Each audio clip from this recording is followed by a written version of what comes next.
To another exciting episode of Bringing Jesus Back into Focus. I'm Christopher John Joseph. Born into the Jewish Christian Catholic Church in 1957, I left by the time I was about 16 or 17 because they were teaching that the two-headed God of the Jews, there are two Yahwehs in the Jewish religion, as anyone who is logical and intelligent can clearly see, a war God and a God of love and peace, two different, complete, opposite opposing gods. And the Catholic Church was teaching, that's only the same God as Jesus. I said, what, the God that goes down that tells them, the Jews, to go down to Jericho and kill every man, woman and child, steal the gold and silver and brass and take it back to the temple of Yahweh, destroy the city and steal the land from them? That's the God of Jesus you're telling me? Sorry, bye. I said, come on, Jesus, let's go. So we went across, I took Jesus across to Buddha, and I learned from the Buddhist monks. And of course, Jesus was a pacifist. I knew that, and they weren't even teaching that. You could be a Catholic and go in the army and kill and murder and do those things. No, I know you can't do that if you're a Christian. But they were saying, oh yeah, you can do that. That's okay. So that's a Jewish Christian church. So I left. So I just studied Buddhist teachings and Jesus, and of course I see them as love and non-violence as the core the way I wish to live myself on earth. I believe in another spiritual life after our physical body dies and our flesh doesn't rise from the grave, as Jesus didn't teach that. He taught something else. So a few years ago I started to investigate how the Jewish Christian churches were still teaching him about him and his spiritual way, and I was really quite shocked. So I wrote two books. One is the Teachings of Jesus Unplugged, which is available around the world. And this is the second edition of the Gospels of Jesus Unplugged. And I've done this to help clarify what Jesus was saying, that you have a spiritual body and it can become enlightened and you can live out of it now. And it will help remove all of the violence out of yourself, all of the evil out of yourself. Doesn't mean the world's going to be free of it, but you will be. So you'll become a spiritual child of heaven on earth, which is what the teachings of Jesus are all about, awakening. So this is the Gospels of Jesus Unplugged, the second edition, which is a fuller edition, and it should be published on the 11th of March 2026 if I can get the covers right when I upload them to the publisher. So we'll see how we're having a little bit of trouble there uploading cover images.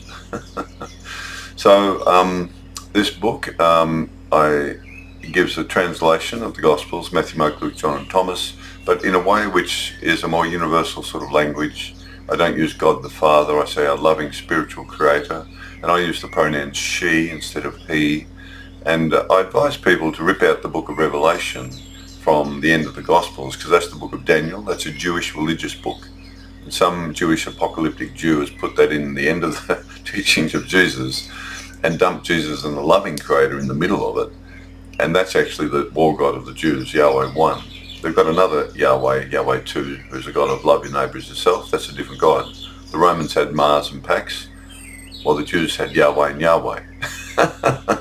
Two completely different gods, but they're cunning and they lie. They didn't call the loving God by a different name such as love or amore. They called their loving God the same name as their filthy, stinking war God, Yahweh 1. Or if you want to say their loving God is Yahweh, okay, then they didn't call their filthy, stinking war God Mars like the Romans. They called it Yahweh, the same as the loving God. But you can't call Mother Teresa or Adolf Hitler and say, oh, they're the same person. So the Jewish religion's got a big problem.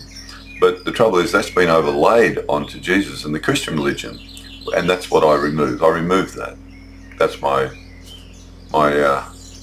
little gift I wish to give him in the heavenly spiritual world and the loving creator, to clear their names of the slander.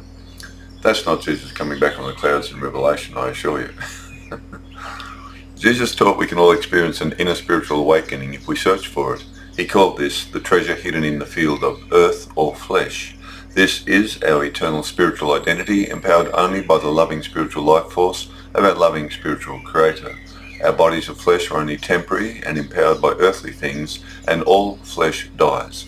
Only our spiritual body and soul mind of love lives on, to come into the presence of our loving creator, to reap as we have sown. His teachings and spiritual way of love and non-violence can help awaken us all into a new spiritual life here on earth, leading us to the heavenly spiritual world of love after death. Jesus taught we all have two different bodies with us in one. And he said that the spiritual body, being eternal, is the most important to be healthy and well in spirit. He provides us with the spiritual instructions to follow and become at one with, to be awakened and transformed into spiritual children of light of our loving spiritual Creator in heaven. We then help awaken other children to become spiritual and bring peace and heavenly love to earth for all in need.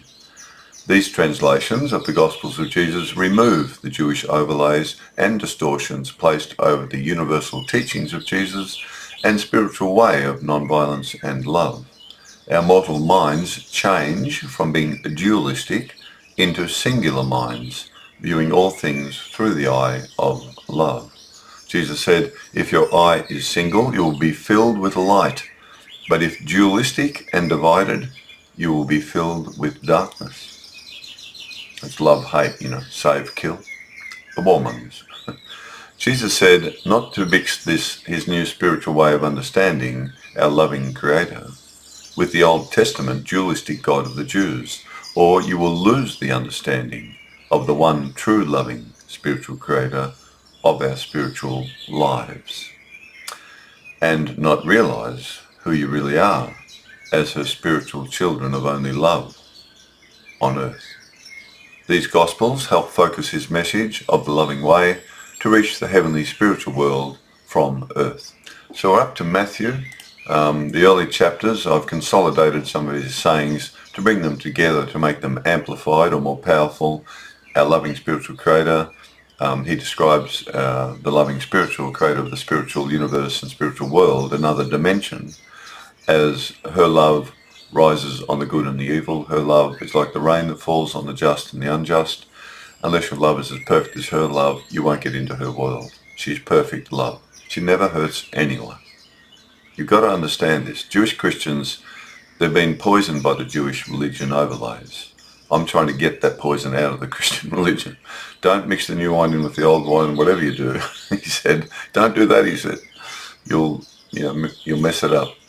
His words save us, very important. He says that 17 times throughout the Gospels. It's not his blood that saves you. That's another matter. That's the two bodies. Jesus taught we all have two bodies. It's in his words. Another chapter I dedicate to that. Children of light is another number of his sayings. We are children of spiritual light. It's a beautiful saying of his. We're children of the loving Creator. He's not God. God's not him. But we're children of the loving spiritual Creator. All of us. If we want to become spiritually awakened into our spiritual body, which is going to leave at death anyway. Are you ready? That's his main point. Are you ready? Are you filled with love? Or are you still hurting and killing and hating? Chapter on faith. I thought that was important to put in some of his words on faith, because that's how we connect to heaven. We can't see heaven with the eyeballs of flesh, because this is only a material body. So it can only sense material things. Spiritual things are sensed through your spiritual body and your spiritual mind, and it can become quite acute and quite alive and quite perceptive. But you've got to be spiritual and filled with the loving life force, because that's the only thing your spiritual body has to empower it. A spiritual loving life force that's like a wellspring bubbling up inside your spiritual body. It's a different life force, a different dimension. It's a different substance. So faith's very important to believe in heaven, after life after death. Just believe in that to start with. Believe and reap what you sow as well. That's important. And then the rest of the chapters generally unfold the rest of the Gospels. So we're up to Matthew in this particular video. And where are we now? There we are. And we just have to get back to where we were. So what I'll do is I'll have to divide the chapter of Matthew up into segments, because it's a pretty long chapter. So I'll just try to cut it up into probably about 8 or maybe even 10 segments or video segments. So we'll get straight into that now. Chapter 10, Matthew. The following Gospel of Matthew will combine any teachings of Jesus that are repeated in the other Gospels into one account containing all the important points. The other Gospel accounts of the same teaching are listed alongside each of Matthew's account. Salt of the earth. Matthew 5:13. Jesus said, "Salt is good, and you are the spiritual salt of the earth." And everyone needs to be salted with the light of spiritual life. And every material sacrifice will be seasoned with this salt. But if your salt has lost its saltness and spiritual quality, how shall it be restored? It is no longer of any use, and men just throw it away. So always have the salt of spirituality in you, and be in peace with one another. Author. Jesus tells us we must always hold on to and live out of our spiritual life while here on earth. Then all our material life will be empowered by our loving Creator's spiritual life force in our spiritual body. But if we lose that loving life force, we will be of no spiritual use to anyone. Our physical bodies of material flesh need to be seasoned with this spiritual life force to enable us to come alive to our spirit and bring heaven's love to all in need on earth. So it's very true about salt. I mean, salt's an interesting thing. It's used to preserve things. So you might say the spiritual loving life force that enlivens your spiritual body preserves you to heaven. And also salt brings out the flavor in things, while the spiritual loving life force from heaven brings out your spiritual qualities of love, compassion, forgiveness, generosity, caring, kindness, non-violence. So salt's a nice analogy that he uses there. Jesus fulfills the law of love. Matthew 5:17 and 20. Jesus said, "Do not think I came to abolish the law of love or the good prophets, but to fulfill the law of love and make it complete and whole. I say to you that unless you justify yourselves in greater love than the scribes and Pharisees, you will by no means enter the heavenly spiritual world." Author. Jesus tried to lead the Jews out of their dualistic belief in their two-headed God Yahweh of love and peace and war and murder, and come into the fullness of only love. It's all about love with Jesus and me and anyone who's following him. We're pacifists, and we try to become a loving child of the spiritual Creator on earth while we're here. And Jesus is saying that right there. He's come to complete the work of the good prophets. He is only love. He's not following a dualistic war, Yahweh anymore. He's fulfilled what they were aiming for. They were trying to get out of the war god. Well, he's done it. And he's teaching the Jews about it. That's what the fulfillment is. He knew it's only love. One head's a war god. He cuts it off. That's why they didn't like him. That's why they murdered him. Do not be in anger. Matthew 5:21-26. Jesus said, "You have heard that it was said to those of olden times, 'You shall not kill, and whoever kills will be in danger of damnation.' But I say to you that whoever is angry with his brother for no reason shall be in danger of damnation. And whoever says to his brother Rakah, that is, worthless one, shall be in danger of the judgment of the council. But whoever says you fool shall be in danger of hell fire. Therefore, if you are bringing your spiritual gift to our loving Creator, and remember that another was wronged by you, go first to the one who you wronged, then reconcile with them and make good, and return to offer your spiritual gift to our loving Creator with a clean spirit. Agree with your accuser and accept responsibility quickly while you are still alive with him. Otherwise, he may deliver you to the judge hand you over to the officer, and you will be cast into prison. Assuredly, I say to you, you will not be released from prison until you have paid in full for your wrongdoing." Author. Jesus reminds us that spiritual love goes beyond actions and includes our words. To hurt someone physically or verbally hurt their spirits is equally wrong. And to avoid reaping the suffering we have caused to another after we die, we must go and apologize while they are still alive and offer any compensation we may need to give them. Then our own spirits are cleansed, and once again we can come into the presence of our loving spiritual Creator. You have to remember she's pure love. There's no evil in her. There's no sin. So to be her child, I have to become as clean as I possibly can be, free of sin. Lust is not love. Matthew 5:27-28. Jesus said, "You have heard it said in the old way, you shall not commit adultery. But I say to you that whoever looks upon another with lust for them has already committed adultery in his heart and mind."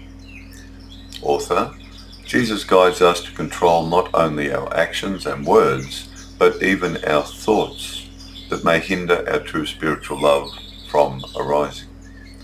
This is moving us towards a complete spiritual awakening of body and mind. Cut away your sin. Matthew 18:7-9. Jesus said, "Woe to this world because of temptations to sin, for circumstances in this world can cause them to come into existence, but woe to that one who brings the temptation into this world. If you commit a wrongdoing by using your hand or foot in an evil way, and cannot stop doing so, it would be better to cut them off to prevent yourself sinning further. Then by maiming your temporary body of flesh to prevent your spirit being taken into darkness, you can rise after death into the fullness of a perfect spiritual body in heaven.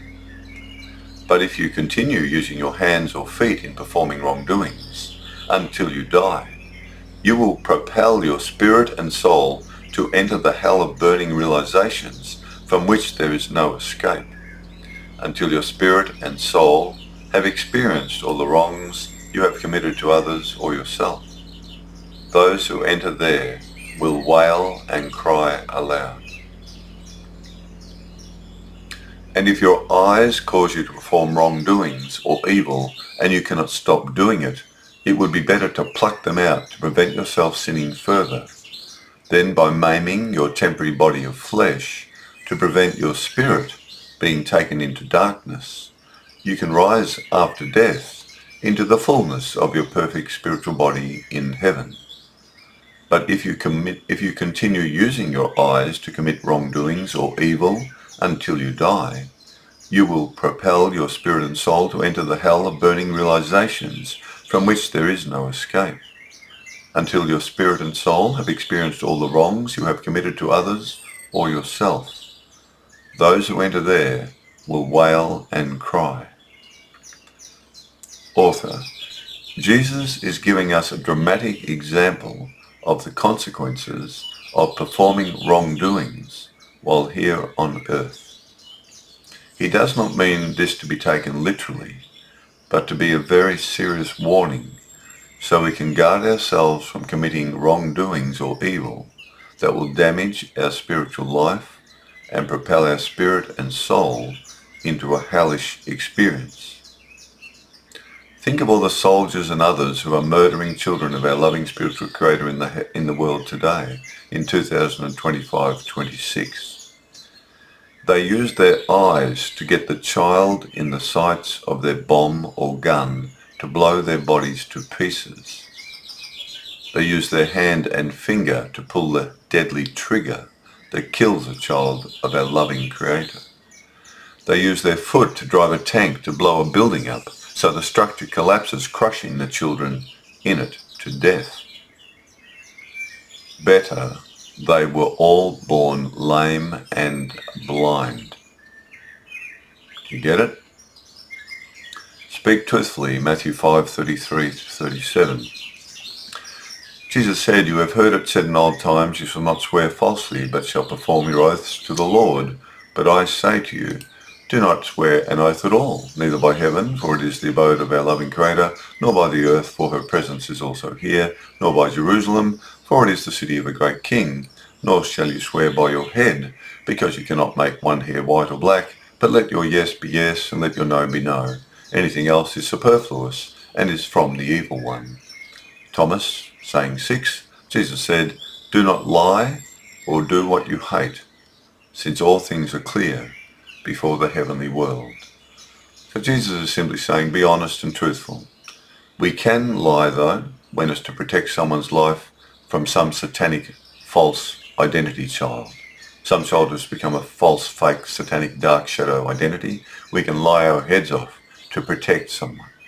That's different. But generally speaking, we must always be truthful and honest. We don't have to take an oath or anything. We just speak the truth. The problem being, of course, when you do speak the truth these days, you'll get into some hot water. The liars are in charge, Charitable works, Matthew 6:1-4. Jesus said, "Take heed not to do your charitable works before men, so as to be deliberately noticed by them.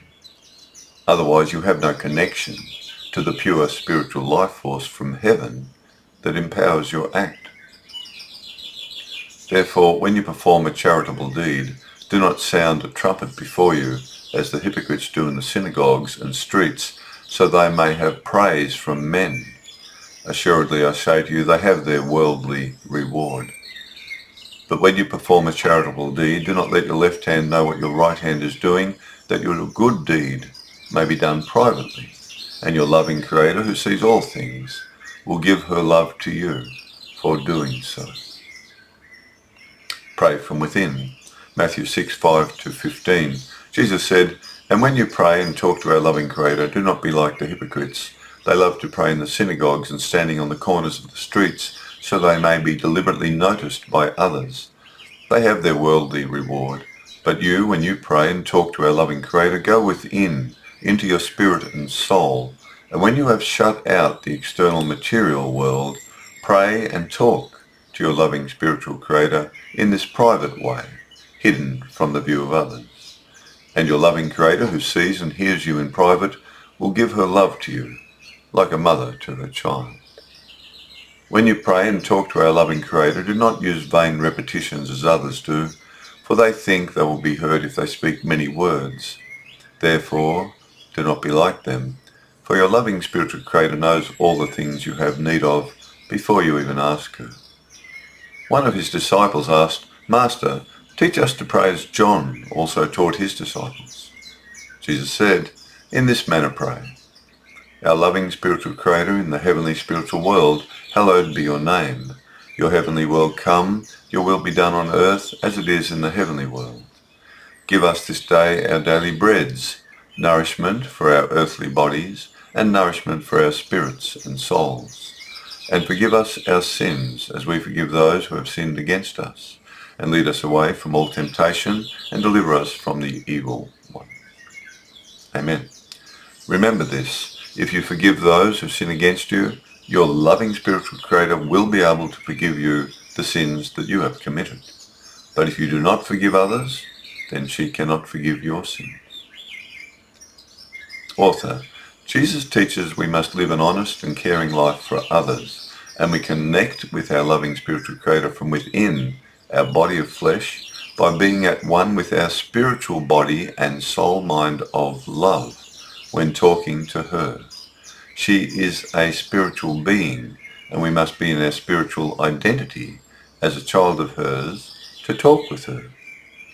This simple prayer of Jesus provides a short reminder and guidance for us of the spiritual understandings we need to be her spiritual children.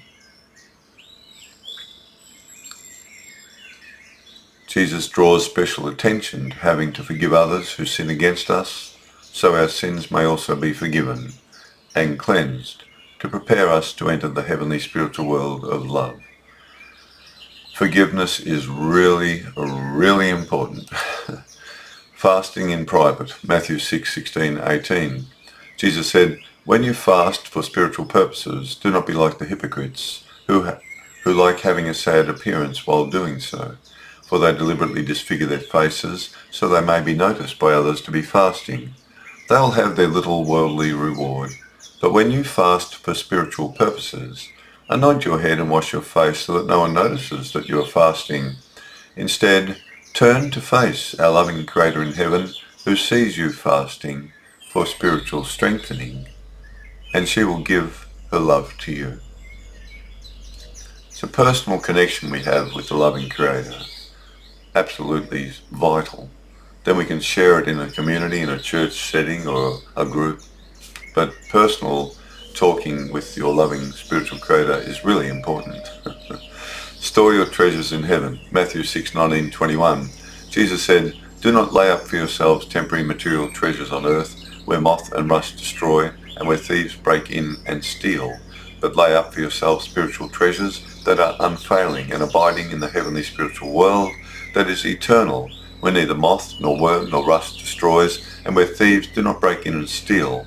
For where your treasure is, there your existence and heart will also be." Performing a life of spiritual actions, thoughts and words while we're here in the body of the flesh, that is how we store up spiritual treasures. The joy of being spiritual, that's the treasure. It's the heavenly joy. That, you can't buy that in a shop. You've got to become spiritual to feel the loving life force flow into you and through you to another. That's the joy, that's the treasure, and it's eternal. And then your spirit's alive and well and healthy, and when your body of flesh conks out and dies and rots and stinks, you've already left in your beautiful spiritual body full of love and light, and you walk across the river of reaping what you sow. You don't sink. You haven't sinned, or if you have, you've said sorry and cleaned yourself with the words that Jesus gave you, and you can walk across. Beautiful. Matthew 6:24, you cannot serve two masters. Jesus said, "No one can serve two masters, for either he will hate the one and love the other, or else he will be loyal to the one and despise the other." You cannot serve our loving spiritual creator and material riches and money at the same time.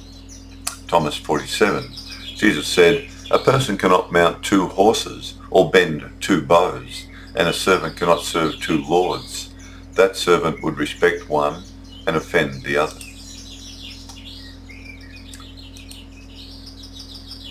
You've got to look at the Jewish religion here, particularly that Thomas 47 one, and just the Matthew one as well.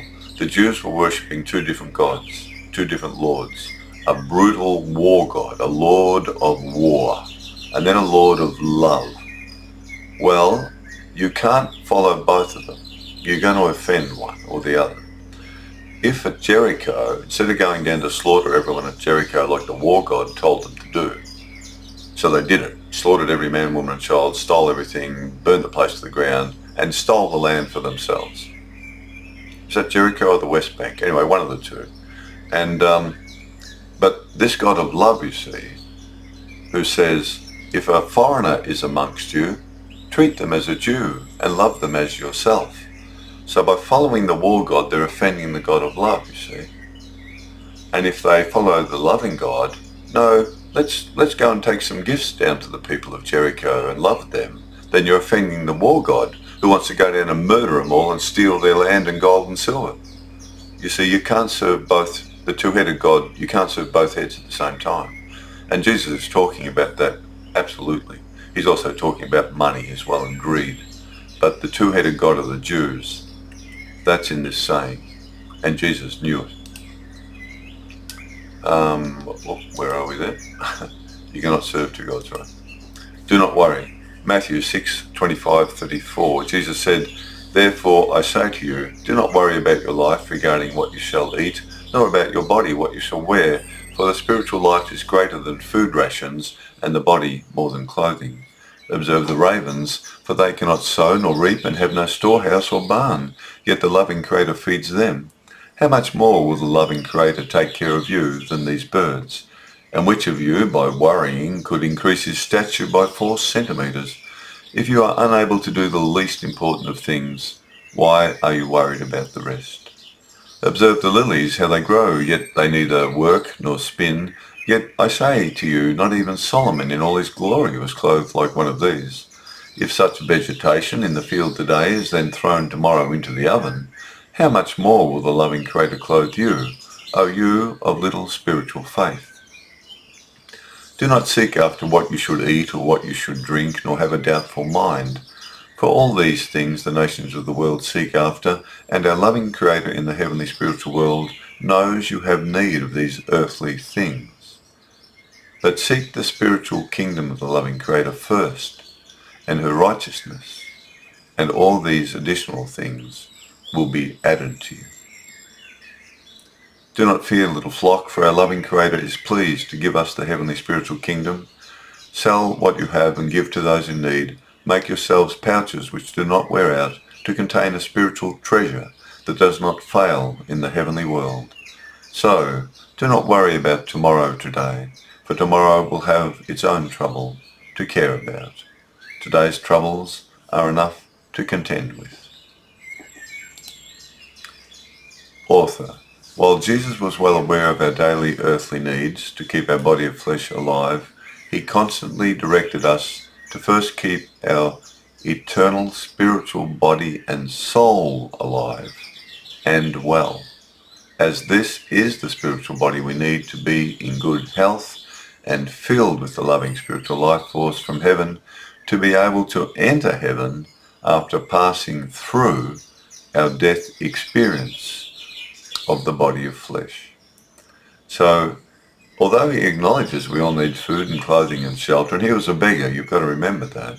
Once he gave up his trade, people fed him, and he was supported by the followers. The women, food, money, clothing, whatever they needed, there were donations given to him. He became a spiritual teacher, and even today, priests and monks and nuns are supported by the community, the spiritual community. Support them, donations, etc.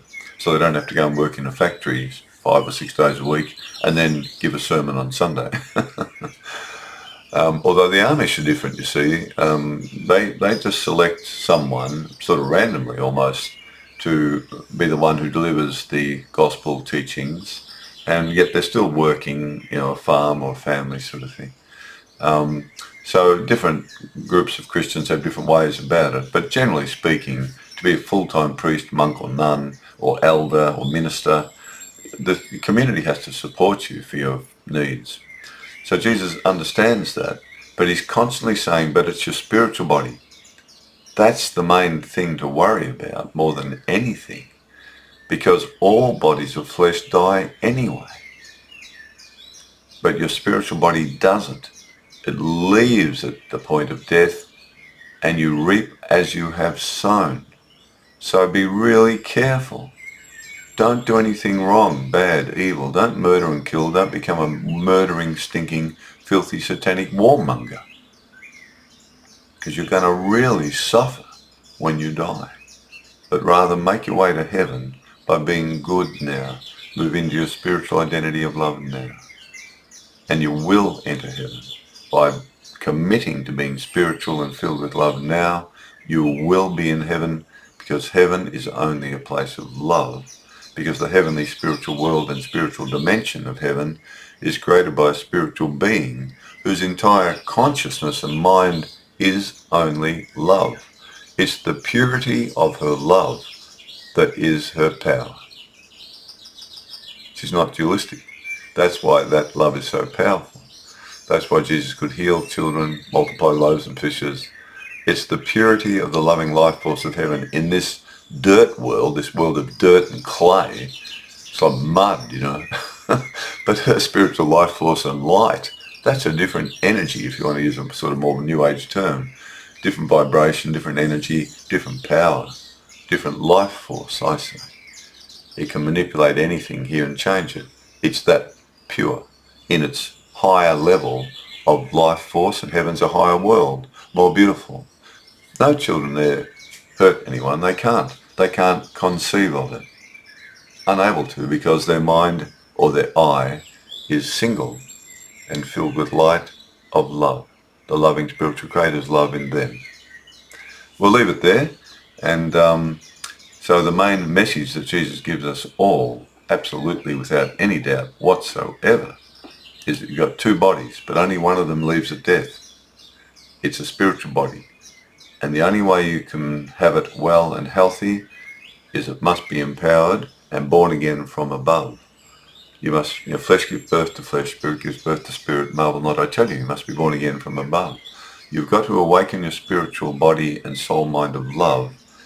Everyone's got it awakened to some degree, awoken, except for the satanic children who are dedicated followers of Satan, the warmongers in the world who are killing each other at the moment. They're dedicated Satan worshippers, false figures, liars, that sort of thing. They're not in their spiritual identity anymore. But the average person, you love your family, you love your parents, you love your maybe brothers and sisters, maybe your neighbours, maybe your friends. So you have circles of love. Well, that's your spiritual body doing that. That's your spiritual mind loving, caring for someone, giving of yourself to the other. Just get married and have a few children. You become their servants. You become their slaves, as many parents would tell you. You serve them, you love them, and many, many parents have and would die for their children to protect them. Now that is love. That is putting yourself on the cross for the sake of your child. You give up your body for the child. If you could save your child by ending your own life, your love can be so great that you'll do it.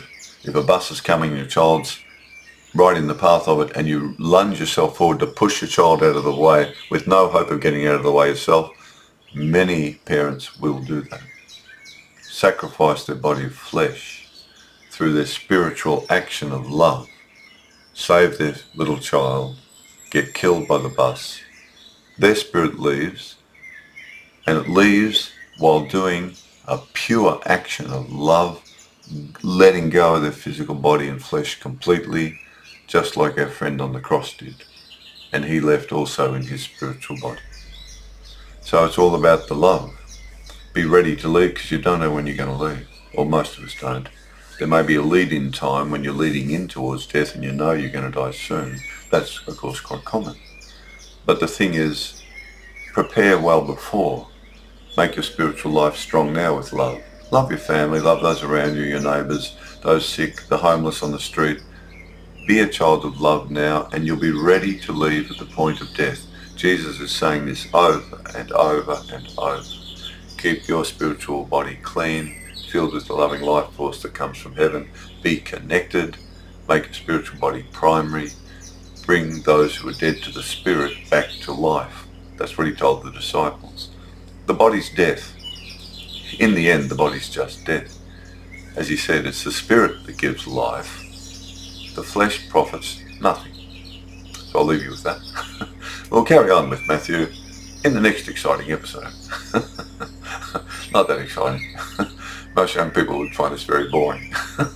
Got to be realistic. Anyway, I tried to present Jesus in the way I've always understood him, as love and non-violence. And I have my own translations of the Gospels now published around the world.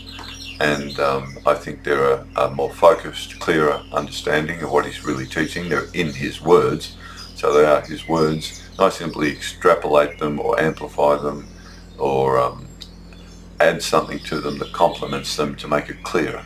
That's all I do.